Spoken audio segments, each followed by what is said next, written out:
Hi everyone, welcome to FinCom Education. I am Professor Amandeep Kaur. Student, in this video I will discuss weighted average cost of capital of the company based on book values and market values both. For this purpose I will take one question. In this question there is written, following is the capital structure of Messrs Kurukshetra Engineering Works Limited. Equity share capital से इन्होंने fund raise किए हैं इस company ने 4,50,000 की. This is the book value. 45,000 shares of ₹10 each fully paid up. Retained earnings से इन्होंने fund raise किए हैं, that is ₹1,50,000. And preference share capital से फ़ंड रेज़ किए हैं ₹1,00,000 और डिबेंचर से at the rate of 9% fund raise किए हैं ₹3,00,000. टोटल इन्होंने फ़ंड रेज़ किए हैं that is ₹10,00,000. These are book values. Individual after tax cost of capital is given.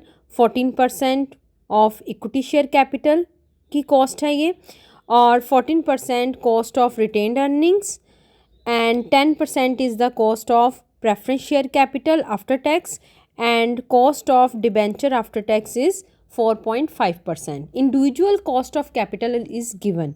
आपको मैंने लास्ट क्लासेस में बताया था कि अगर इंडिविजुअल आपको कॉस्ट ऑफ कैपिटल अगर गिवन नहीं होती है तो सबसे पहले वो कैलकुलेट करनी है, देन आप ओवरऑल कंपनी की weighted average cost of capital calculate कर सकते हैं.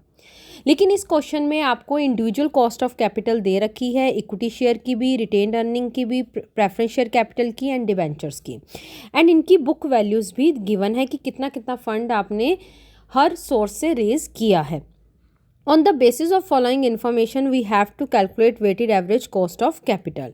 तो सबसे पहले हमें बुक वैल्यूज़ तो दे ही रखी हैं, उसके बेसिस पर हम weighted average cost of capital calculate करेंगे, और उसके बाद मार्केट वैल्यू के बेसिस पर भी हमें weighted average cost of capital calculate करनी है. और मार्केट प्राइस इक्विटी शेयर का दे भी रखा है कि एक शेयर की वैल्यू ₹20 है. तो सबसे पहले हम इस क्वेश्चन में कैलकुलेट करते हैं weighted average cost of capital of the company based on book values. Let's start the solution. तो उसके लिए हमने एक यहाँ टेबल बनाई है, computation of weighted average cost of capital.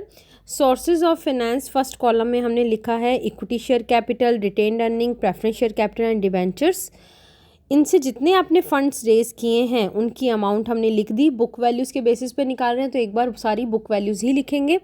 Equity share capital की भी बुक वैल्यू लिख दी, रिटेन्ड अर्निंग की भी, प्रेफरेंस शेयर कैपिटल की भी और डिबेंचर्स की भी. चारों की बुक वैल्यूज़ हमने पुट करके इसका टोटल परफॉर्म कराया. तो टोटल हमने फंड्स रेज किए थे दैट इज़ ₹10,00,000, और इस कॉलम को हमने नेम दिया है W. तो जब W कॉलम का हम टोटल करेंगे, टोटल को सिग्मा से डिनोट करते हैं, तो sigma W is equals to ₹10,00,000. After tax cost rates दे रखी हैं. इंडिविजुअल केडी नहीं है, ये KE है. इक्विटी शेयर कैपिटल की कॉस्ट है 14% and cost of retained earnings that is KR, that is 14%, और cost of preference share capital is 10% KP, and debentures की कॉस्ट है 4.5% that is KD. Individual cost of capital हमें question में दे ही रखी थी in percentage, ये ध्यान रखना है आफ्टर टैक्स होनी चाहिए. तो ये after tax cost of Capitals हमें गिवन थी.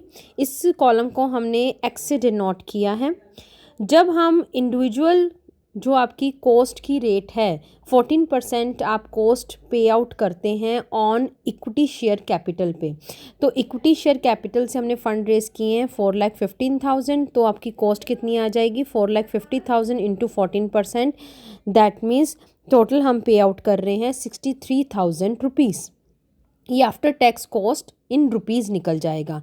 तो हम X को W से मल्टीप्लाई कर रहे हैं.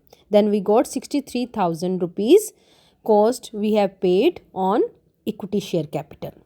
इसी तरह से रिटेन्ड अर्निंग्स पे हम इन रुपीज़ कितना पे आउट कर रहे हैं? 14% ऑन 1,50,000. सो मल्टीप्लाई किया, then we got ₹21,000 we have paid on retained earnings. अब रिटेन्ड अर्निंग्स पे आप ये बोलेंगे कि ma'am there is no cost. Retained earnings तो हमारे जो बिजनेस में रिजर्व पड़े हैं वो हैं, तो वो कैसे उसकी कोई कॉस्ट हो सकती है? तो उसकी कॉस्ट होती है बेटा अपॉर्चुनिटी कॉस्ट, कि इस फंड को अगर आप कहीं और इन्वेस्ट करते तो आपको कितना रिटर्न आ सकता था. आप अपनी कंपनी में ना इन्वेस्ट करके कहीं और इन्वेस्ट करते in fix deposit, in government securities और इन बैंक, तो आपको कितना इंटरेस्ट आ जाता। तो जो उसकी रिटर्न आपने लॉस हो गई है आपने जो रिटर्न अपनी कंपनी में इन्वेस्ट करने के बदले में खो दी है, तो दैट इज़ अपॉर्चुनिटी कॉस्ट। तो वो होती है इसकी कॉस्ट ऑफ रिटेन्ड अर्निंग्स। अब इसी तरह से कॉस्ट ऑफ प्रेफरेंस शेयर्स हमने 1,00,000 रुपीज़ पर रेज़ किए हैं, 10% उस पर कॉस्ट पे कर रहे हैं, तो मल्टीप्लाई किया तो कॉस्ट आ जाएगी 10,000 रुपीज़। लाइक दिस डिबेंचर से हमने 3,00,000 रुपीज़ रेज़ किए हैं और मल्टीप्लाई करेंगे 4.5% से, तो आपने कॉस्ट पे आउट कर रहे हो 13,500। Total you have paid, total करेंगे इस कॉलम का, then we got 1,07,500 rupees we have paid on total funds 10,00,000 rupees. Total आपने कितनी कॉस्ट पे कर रहे हो, 1,07,500 on total funds that is 10,00,000। तो अब देखिए आपने इस कॉलम का नेम हमने क्या दिया है, इसको हमने डिनोट किया है XW, that means X multiplied by W। तो जब इस कॉलम का आप टोटल करेंगे XW का, then we got sigma XW। तो total cost divided by total funds, तो आपकी weighted average cost of capital आ जाएगी, जिसको हम KW से डिनोट करते हैं। तो 1,07,500 divided by 10,00,000 is equals to 0.1075। इसको अगर आपने परसेंटेज में निकालना तो इंटू 100 करेंगे, 10.75% is the weighted average cost of capital of the company, जो ओवरऑल आई है कि आपने टोटल जितने फंड्स रेज किए हैं और उस पर इंडिविजुअल कितनी आप कॉस्ट पे आउट कर रहे थे, तो ओवरऑल बिजनेस की weighted average cost of capital कितनी है। ये हमने weighted average cost of capital निकाली है बुक वैल्यूज़ के बेसिस पे। तो ये आप पहले भी ऐसा कुछ कंसेप्ट जो है लास्ट क्लासेस में कर चुके हैं। मेन इस क्वेश्चन में न्यू पॉइंट है मार्केट वैल्यूज़ पे। अगर आपको मार्केट वैल्यूज़ गिवन है क्वेश्चन में, तो मार्केट वैल्यूज़ के बेसिस पर आप कैसे weighted average cost of capital निकाल लेंगे। अब बात आती है कि देखो बेटा, रिटेन्ड अर्निंग्स और इक्विटी शेयर कैपिटल, ये दोनों फंड्स होते हैं इक्विटी शेयर होल्डर्स के, और इक्विटी शेयर जो होते हैं वो स्टॉक मार्केट में ट्रेड होते हैं, तो उनकी मार्केट वैल्यूज़ जो हैं चेंज होती रहती है, उनकी मार्केट वैल्यूज़ गिवन हो सकती हैं। तो उससे क्या होता है कि आपकी जब जो भी मार्केट वैल्यू गिवन होगी, उससे आपकी इक्विटी शेयर कैपिटल और रिटेन्ड अर्निंग्स की मार्केट वैल्यूज़ निकल जाएंगी। बट प्रेफरेंस शेयर होल्डर्स और डिबेंचर होल्डर्स जो होते हैं, उनके जो फंड्स हैं लाइक प्रेफरेंस शेयर कैपिटल है या डिबेंचर्स हैं, ये कभी भी मार्केट में ट्रेड नहीं होते। इनकी जो बुक वैल्यूज़ होती हैं वही उनकी मार्केट वैल्यूज़ रहती हैं। तो इसमें तो हम सेम ही ले सकते हैं कि 1,00,000 और 3,00,000 इज़ द मार्केट वैल्यू।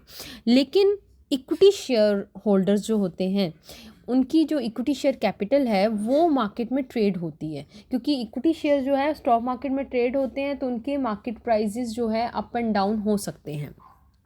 तो जिसका इफ़ेक्ट जो है इक्विटी शेयर कैपिटल और रिटेन्ड अर्निंग्स दोनों पे पड़ता है। तो जब भी अगर आपने मार्केट वैल्यूज़ के बेसिस पर weighted average cost of capital निकालना है, तो आपको ये दोनों वैल्यूज़ ही मार्केट वैल्यूज़ पे होनी चाहिए, और इनकी तो बुक वैल्यूज़ और मार्केट वैल्यू रिमेन सेम। तो ये देखिए इस क्वेश्चन में, अब देखिए मार्केट वैल्यूज़ पे अगर हमें कंप्यूटेशन करना है weighted average cost of capital का, तो हमें इक्विटी शेयर कैपिटल और रिटेन्ड अर्निंग्स की मार्केट वैल्यूज़ कैलकुलेट करनी होंगी। तो आप कैसे करेंगे कैलकुलेट, लेट्स सी।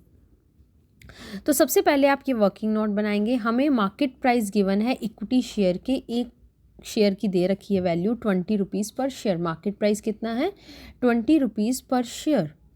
तो हमारे नंबर ऑफ़ शेयर्स कितने थे, ये आपको क्वेश्चन में लिखा भी हुआ है कि 45,000 इक्विटी शेयर्स। इसका मतलब कंपनी की जो शेयर कैपिटल है उसकी मार्केट वैल्यू कितनी हो जाएगी, 45,000 इक्विटी शेयर्स इंटू 20 करेंगे 9,00,000 rupees total equity share holders के फंड्स आ जाएंगे। इक्विटी शेयर होल्डर फंड्स का मतलब क्या होता है, ये मार्केट वैल्यू कौन सी है, ये market value of equity share holder funds. Equity share holder funds का मतलब है ये टोटल मार्केट वैल्यू है इक्विटी शेयर कैपिटल और रिटेन्ड अर्निंग्स की, क्योंकि रिटेन्ड अर्निंग्स भी किनकी होती है, रिजर्व एंड सरप्लसेस जो होते हैं जो भी बिजनेस में अवेलेबल है, that is available for only equity share holders, क्योंकि they are real owners of the business. तो इक्विटी शेयर होल्डर्स की दो चीज़ें होती हैं। इक्विटी शेयर होल्डर्स के फंड्स क्या होते हैं? Equity share capital and retained earnings. तो ये जो 9 लाख रुपीज़ निकले हैं, 45,000 इक्विटी शेयर्स थे और एक इक्विटी शेयर की मार्केट वैल्यू है 20 rupees. So total market value is 9 lakh rupees is for equity share capital and retained earnings. ये इन दोनों का टोटल निकल गया। ठीक है, तो अब ये 9 लाख रुपीज़ जो टोटल मार्केट वैल्यू निकली है इक्विटी शेयर कैपिटल और रिटेन्ड अर्निंग्स की, इसको हम उसी रेशो में डिवाइड करेंगे जिस रेशो में बुक वैल्यूज़ हैं। If nothing is mentioned in the question, तो टोटल मार्केट वैल्यू को आप इक्विटी शेयर कैपिटल और रिटेन्ड अर्निंग में कैसे डिवाइड करेंगे? On the basis of the ratio of the book values of the equity share capital and retained earnings. जो equity share capital और retained earnings की book value होंगी, उसी ratio के बेसिस पर आप इनकी टोटल मार्केट वैल्यू को भी इक्विटी शेयर कैपिटल और रिटेन्ड अर्निंग्स में डिवाइड करेंगे। तो सबसे पहले हम इनकी बुक वैल्यूज़ का रेशो निकालते हैं। इक्विटी शेयर कैपिटल की बुक वैल्यू थी 4,50,000 और रिटेन्ड अर्निंग्स थी 1,50,000। That is given in the question. तो इनका रेशो कितना आ जाएगा? 3:1। तो अब हम इस 9 लाख को 3:1 में ही डिवाइड करेंगे तो हमारी इंडिविजुअल मार्केट वैल्यूज़ आ जाएंगी। तब इक्विटी शेयर की अगर आपने मार्केट वैल्यू कैलकुलेट करनी है तो total market value 9 lakh divide by total ratio 3 + 1 = 4। तो divide by total ratio into जिसका आपने फाइंड आउट करना है। आप फाइंड आउट किसकी कर रहे हो? आप फाइंड आउट कर रहे हो इक्विटी शेयर कैपिटल की वैल्यू, तो उसका रेशो है 3, तो मल्टीप्लाई बाय 3। तो इसकी मार्केट वैल्यू आ जाएगी 6,75,000 रुपीज़। क्लियर? लाइक दिस आप मार्केट वैल्यू रिटेन्ड अर्निंग्स की निकालना चाहते हैं तो टोटल मार्केट वैल्यू है 9 lakh rupees divide by total ratio 3 + 1 4। और आप फाइंड आउट किसकी कर रहे हो? वो मल्टीप्लाई में रखेंगे। हम फाइंड आउट कर रहे हैं रिटेन्ड अर्निंग्स की, तो रिटेन्ड अर्निंग का रेशो है 1, तो मल्टीप्लाई बाय 1। तो आपकी इसका आ जाएगी market value of retained earning is 2,25,000 rupees. ये अब हमने देखो मार्केट वैल्यू इक्विटी शेयर की भी कैलकुलेट कर ली, मार्केट वैल्यू रिटेन्ड अर्निंग्स की भी कैलकुलेट कर ली। अब डिबेंचर्स और प्रेफरेंस शेयर्स की मार्केट वैल्यू हम कैलकुलेट नहीं कर सकते हैं क्योंकि ये मार्केट में ट्रेड नहीं हो रहा है स्टॉक मार्केट में। तो जो इनकी बुक वैल्यू है वही हम एज अ मार्केट वैल्यू इनकी ट्रीट करेंगे। तो अब हम इनका weighted average cost of capital का कंप्यूटेशन करेंगे। एक टेबल बनाएंगे जैसे हमने पहले बनाया था, लाइक दिस। सोर्सेज लिख देंगे। अमाउंट अब कौन सी लिखेंगे? मार्केट वैल्यू, क्योंकि मार्केट वैल्यू के बेसिस पर अब हम weighted average cost of capital calculate कर रहे हैं। इक्विटी शेयर कैपिटल की मार्केट वैल्यू निकल चुकी है 6,75,000 एंड रिटेन्ड अर्निंग्स की है 2,25,000। और प्रेफरेंस शेयर की बुक वैल्यू ही ले ली हमने 1 लाख और डिबेंचर्स की भी बुक वैल्यू ले ली 3 लाख। तो बुक वैल्यू क्यों ली है? क्योंकि इनकी बुक वैल्यू और market value remain same, that's why. इसका टोटल करेंगे तो टोटल वेट्स आ जाएंगे, total of funds 13 lakh rupees. अब इंडिविजुअल जो आफ्टर टैक्स कॉस्ट रेट्स दे रखी हैं वो हम सेम ही लेंगे क्योंकि आपकी टैक्स रेट्स तो वही, सॉरी टैक्स रेट नहीं, कॉस्ट रेट्स तो वही रहेंगी कि cost of equity share capital, cost of preference share capital, cost of retained earnings, cost of debenture की रेट सेम रहेंगी आफ्टर टैक्स। तो वो हमने 14%, 10%, 4.5% रिस्पेक्टिवली लिख ली। अब इसको हम मल्टीप्लाई करेंगे तो हमारी कॉस्ट इन अमाउंट निकल जाएगी इन रुपीज़ कि 6,75,000 पे 14% की रेट से हम कितना कॉस्ट पे आउट कर रहे हैं? 94,500। लाइक दिस रिटेन्ड अर्निंग्स पर भी 2,25,000 into 14% that is 31,500, 1 lakh into 10% 10,000 and 3 lakh into 4.5% 13,500। इसका टोटल करेंगे तो total cost we have paid 1,49,500. Cost we are paying on total funds 13 lakh rupees. So weighted average cost of capital is total cost divided by total funds is equals to 0.115 और we can say that इसको multiply by 100 करके हम percentage में निकाल सकते हैं 11.5%। इस तरह से हमने देखो weighted average cost of capital निकाली कंपनी की बुक वैल्यूज़ के बेसिस पर भी और मार्केट वैल्यूज़ के बेसिस पर भी। अगर क्वेश्चन में कभी भी आपको मार्केट वैल्यूज़ गिवन हैं तो आप बुक वैल्यूज़ के बेसिस पर और मार्केट वैल्यूज़ के बेसिस पर, दोनों के बेसिस पर he waited average cost of capital question में निकाल कर आएंगे। और अगर क्वेश्चन में लिख दिया है कि आपको ओनली मार्केट वैल्यू के बेसिस पे निकालना है तो फिर आप कंप्यूटेशन कर सकते हो on the basis of only market values. लेकिन if nothing is mention in the question तो आपको बुक वैल्यूज़ और मार्केट वैल्यूज़ दोनों के बेसिस पर weighted average cost of capital calculate करना होगा। I hope this question is clear. If any doubt then ask me in the comment box. Bye bye.